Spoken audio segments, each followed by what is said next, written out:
My name is Chris Anspel. I'm the regional manager at Strawser Construction. We refer to ourselves as SCI.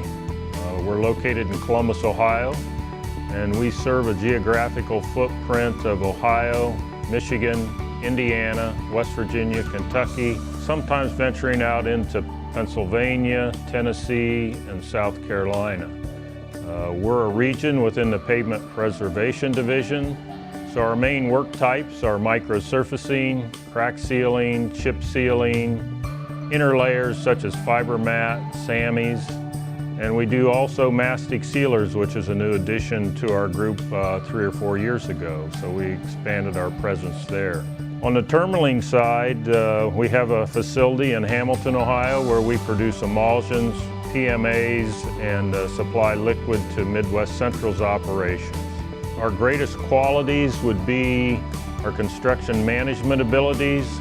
We do a lot of projects in a short amount of time, and that takes a lot of planning and scheduling by our operational workforce, and we're very good at that.